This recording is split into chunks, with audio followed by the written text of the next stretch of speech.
In Syria, an al-Qaeda-linked terror group has reportedly attempted to storm the country's capital, Damascus.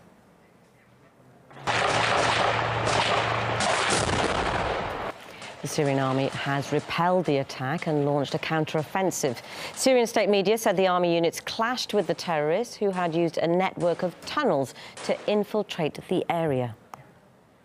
Meanwhile, a recently declassified CIA document shows that the US explored multiple scenarios of Syrian regime change decades before the start of the war in 2011.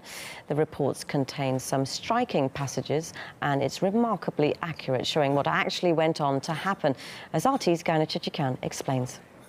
Throughout much of the war in Syria, Washington's policy had been calling for Bashar Assad's removal from power and supporting his opposition. The regime of Bashar al-Assad must come to an end. Assad has to go. It's time for Assad to get out of the way. It is time for Bashar to go. Assad needs to go. In light of some recently declassified intelligence documents, it's interesting to put that policy in historical perspective.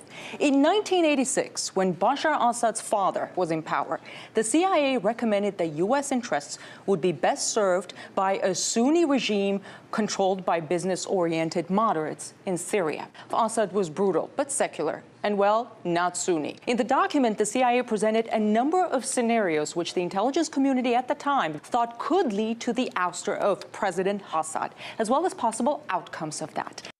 Although Syria's secular traditions would make it extremely difficult for religious zealots to establish an Islamic Republic, should they succeed, they would likely deepen hostilities with Israel and provide support and sanctuary to terrorist groups. While this declassified report from 1986 shows that the CIA was running scenarios, reported U.S. diplomatic cables from 2006, published by WikiLeaks, show U.S. officials making specific recommendations on how to undermine the government of Bashar Assad. For example, quote, play on Sunni fears of Iranian influence, end quote. Or this one, quote, encourage rumors and signals of external plotting, end quote. So this is from 2006, years before the beginning of the unrest in Syria. In 2012, when the war in Syria was already on, the U.S. military intelligence agency produced a report which predicted the rise of ISIL.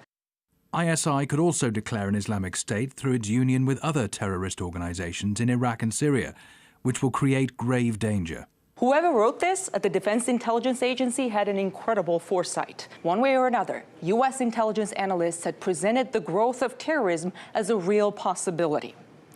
Here's a takeaway from these documents. The choice that U.S. policymakers have grappled with in Syria seems to have been either dealing with an authoritarian but secular leader or accepting the possibility of, quote-unquote, religious zealots, as the old CIA document put it, running the country.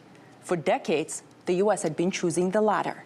In Washington, I'm Ganesh Chakyan, RT. Former U.S. diplomat Jim Jatras said the documents reveal the kind of policies that are not in the interests of the American public.